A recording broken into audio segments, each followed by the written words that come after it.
Samaya. Om Agnana Timirandhasya Jnananjanashalakaya Chakshur Unmilitam Yena Tasmai Shri Gurave Namaha. All glory to Srila Prabhupada.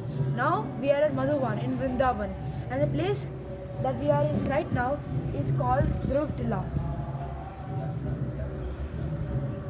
This is the place where Dhruv Maharaj, at the age of 5, performed severe austerities in order to gain a place at his father's lap. Initially, it might seem that it is ridiculous, but at the end, Dhruv Maharaj changes his mind after he gets the darshan of Lord Vishnu. As Dhruv Maharaj started his penance, he started meditating for 6 months, and initially he lived on food for a few months. After that, he left food and survived on water. After that, he only survived on only air, and after that, he also left surviving on air, due to which the entire world started shaking and many devastations occurred, such as earthquakes, floods, and so on. And after that, Lord Vishnu appeared in front of him. Lord Vishnu appeared in front of him in a span of 6 months. He was very impressed with him. And after Lord Vishnu appeared in front of Dhruv Maharaj, the Lord asked him what he wanted from him.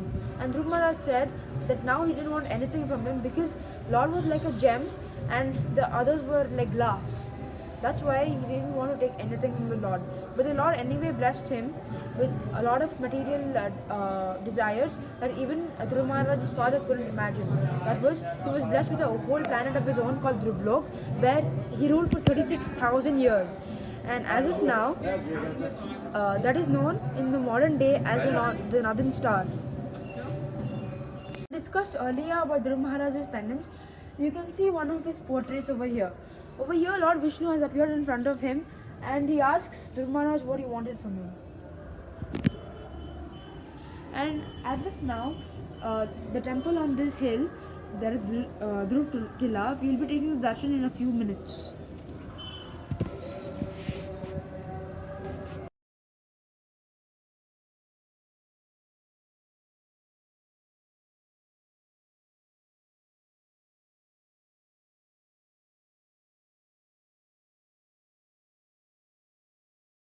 Everyone, after visiting the Dhruv Tila, now we are at the Shatrugna temple. The Shatrugna temple signifies the victory of Shatrugna over the demon named Lagnasura. The story goes back to Treta Yuga, in which at that time Lagnasura was harassing all the residents of Mathura at that time. So Shatrugna was ordered by Lord Rama to remove the threat of Lagnasura. So Lagnasura was basically a great devotee of Lord Shiva. He was such a great devotee that he received a boon from Lord Shiva that as long as he had a Trishul, that Trishul was very powerful, Lagnasura would be immortal and invincible, and nobody would be able to defeat him. So, as Shatrugna went to face Lagnasura, he had a smart tactic behind his mind. As Lagnasura went out to hunt, he had not taken his Trishul with him. This came to Shatrugna's notice by his spies that he had set up in Lagnasura's kingdom. After this, he had blocked all the entrances to Lagnasura's kingdom so that when Shatrugna can approach Lagnasura, Lagnasura would not be able to retreat back to his kingdom and retreat his Trishul to fight Shatrugna. So this Shatrugna knew, and he used it as an advantage to him, and he blocked all the entrance points. And after this, he saw Lagnasura coming back from the hunt. He saw Lagnasura, who was a giant and with a ferocious face.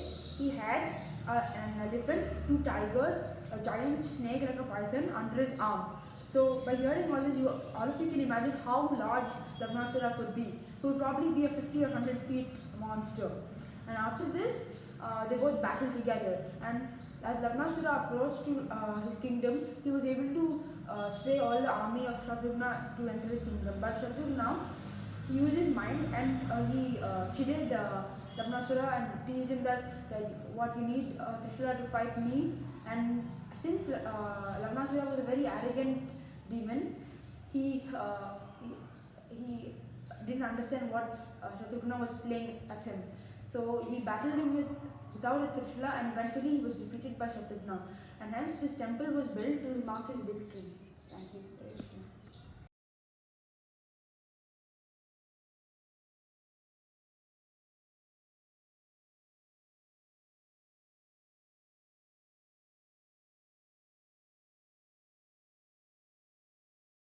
ॐ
अज्ञानातिमिरान्धस्य ज्ञानाञ्जनशलाकया चक्षुरुन्मिलितं येन तस्मै श्रीगुरवे नमः.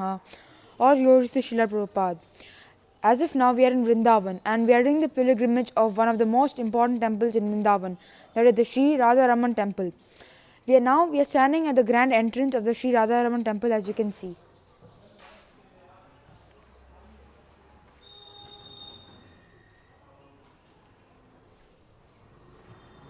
Now we will listen to a small pastime about how this Radharaman ji came into existence. So it was in 1542, and among the 6 Goswamis, the Srila Gopal Bhatt Goswami was considered to be one of the senior ones, and at the age of 10 he received instructions from Chaitanya Mahaprabhu, who was at South India and spreading the Bhakti movement at Sri Rangpuram. He received instruction that after few years he must go to Vrindavan and rediscover the places of pastimes of Sri Radha Krishna. And after this he carried on the instruction as said, and on his pilgrimage to Vrindavan he reached Nepal and he bathed in the holy Gandaki river, and as he first dipped and even his kamandalu, he first noticed 12 sacred shilas appearing. These shilas appeared mysteriously and nobody knew how. And the second time he again dipped them, as he didn't know what it was, they again reappeared. And at the third time he realized these were actually Shaligrama Shilas, which were considered to be very auspicious. So from the next day onwards, he started worshipping them with a lot of devotion and love.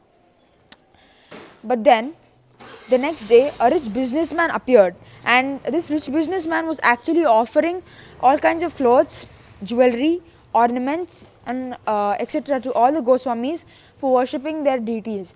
But for Gopal Bhatta Goswami ji, he hadn't had any deity. He only had 12 shaligramas which he had tied in a cloth bag. Thus he was not able to worship the 12 shaligramas as deities. So he sent the rich businessman away. And the night before he slept, he prayed the Lord that may he manifest himself as a beautiful Radharaman ji deity. So the next morning, Lord Krishna did another Leela. He mysteriously transformed the Damodar Shaligrama Shila into a beautiful black deity of himself, and this was historically known as the Sri Radha Ramanji deity. After this was made, the next day there was no end to the joy of Sri Srila Gopal Bhatta Goswami, and a beautiful temple was made. As you can see, this is the very temple that was made after the manifestation of the Sri Radha Ramanji temple. And immediately after the manifestation of this, Srila Gopal Bhatta Goswami, he informed Rupa and Sanatan Goswami, with whom he had come for the mission of rediscovering the lost places of Sri Radha and Krishna Chandra. So he informed them about this, about this Leela of the Lord. They built a beautiful temple for the Lord. And another fact is, till now, the fire that burns in the kitchen is still running for over 1,000 years, and no other igniting source, such as lighter or a matchbox, is used. And another fact is, Sri Radharaman Ji is one of the smallest temples in Vrindavan. Hare Krishna. Thanks.